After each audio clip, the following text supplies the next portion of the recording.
상간녀 처음 만나면 제일 먼저 떠오르는 영상이 탁 있죠. 네.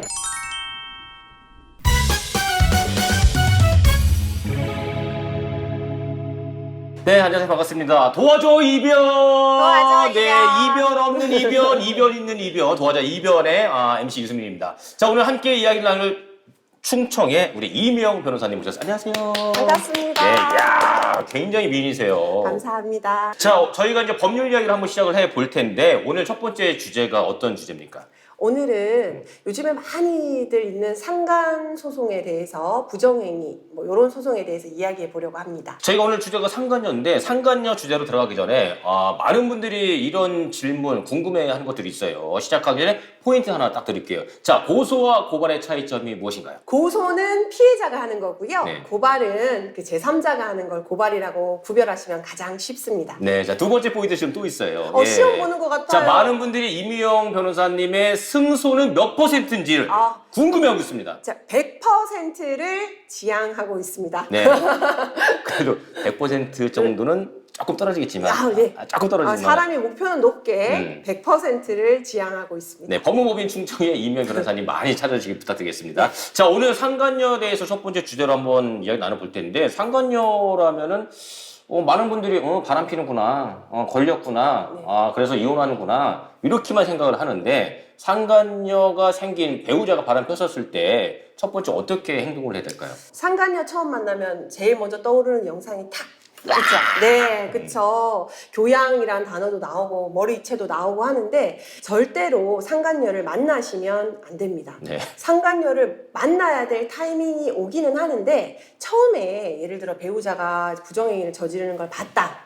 상간녀 또는 상간남을 정말 그 드라마에 나오는 것처럼 좀 머리채도 잡고 싶고 진짜 주먹 다짐도 하고 싶으실 텐데 절대로 모든 이제 법률적인 판단이 끝나기 전에는 상간녀나 상간남을 만나시면 안 됩니다. 상간녀를 만나면 첫 번째 실수는 이제 폭행 사건이 납니다. 이렇게 폭행 사건이 이게 꼭 주먹으로 이렇게 온 힘을 다해서 이렇게 때려야 되는 게 아니라 네. 그냥 어깨를 밀거나 이런 간단한 유형력의 행사만으로도 폭행이 될 수 있기 때문에 보통 보면 이렇게 멱살 잡는 것도 100% 폭행이죠. 예.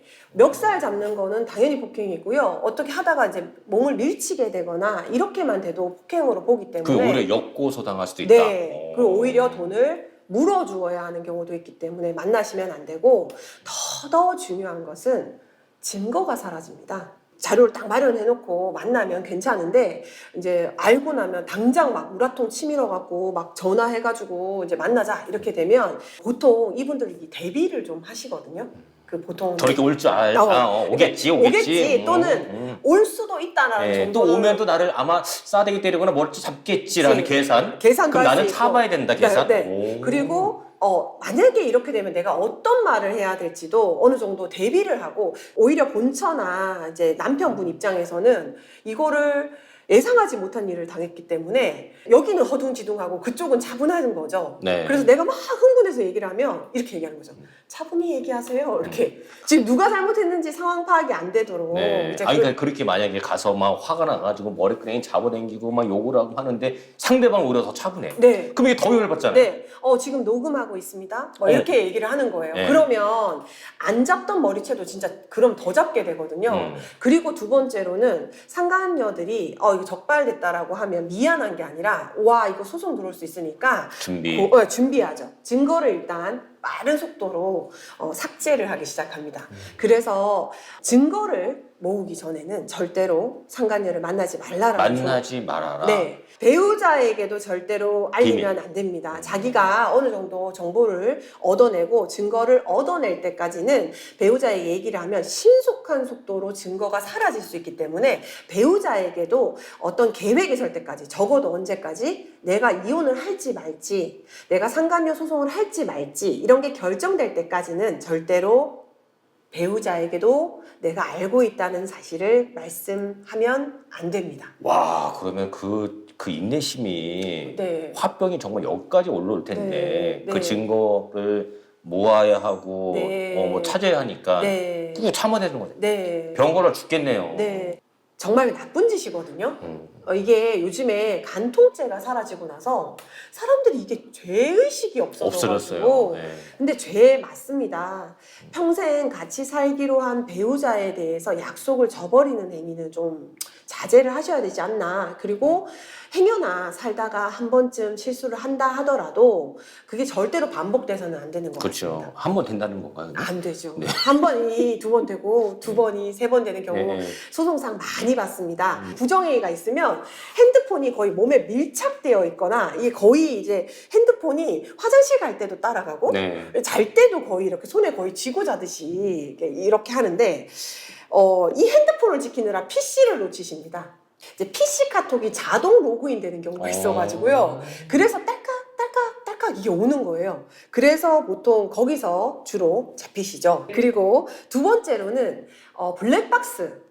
차량을 배우자들이 서로 같이 타는 경우들이 많기 때문에 차량의 블랙박스 또는 그런 것들을 통해서 확보하는 증거는 저희가 합법이라고 보고 근데 대부분 지금 말씀하신 게 그 차량의 블랙박스를 확보해서 증거로 제출하신 분들이 좀 많은 걸로 알고 있거든요. 네.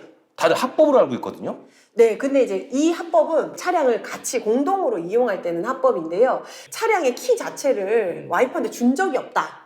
그러면 이건 억지로 문을 따고 들어간 거잖아요. 네, 허락 없이. 그러면 저희가 이제 형법상 저 귀퉁이에 있는 법인데 우리 또 이 부정행위를 하시는 분들이 법이 바삭하셔가지고 이걸 배우자를 고소를 하셔가지고. 귀퉁이 있는 법 주워와야지. 네, 아주 귀퉁이에 있는 여기 있어요. 우리가 공부할 때는 공부하지 않는 그런 숨어있는 자동차 수색죄라는 처음 들어보는데요. 네, 자동차를 수색한다라고 해가지고 그거를 이제 허락 없이 해가지고 처벌받는 경우를 봤습니다. 말씀 들어보니까 참 슬픈 게 사랑해서 머리 팥불 될 때까지 살겠다고 다짐했는데 이게 또 살다 보니까는 또 다른 남자나 여자한테 눈이 멀어가지고 그러다 보니까 또 이 사랑하는 아내나 또 남편하고 이런 일들까지 계속 벌어진다는 게 이 현실이 많다는 게 참 씁쓸하네요.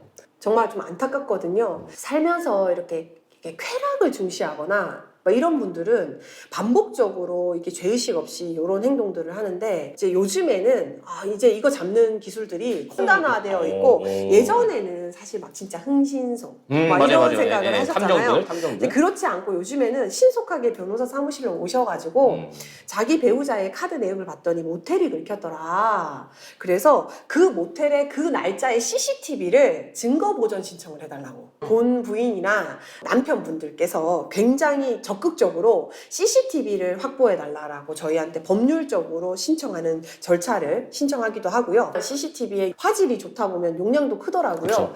그래서 이 보존되는 기간이 막 2주 이렇게밖에 안 돼요. 그래서 만약에 배우자가 어느 모텔을 출입했다는 사실을 알게 되면 신속하게 변호사 사무실에 오셔서 증거 보존 신청에 소요되는 시간이 거의 2주 걸리거든요.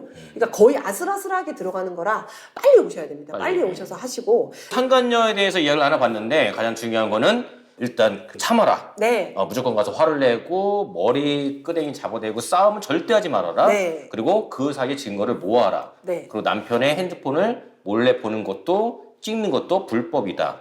차를 수색하는 것도 불법이다. 네, 불법입니다. 대부분이 사실 불법이라고 보시면 됩니다.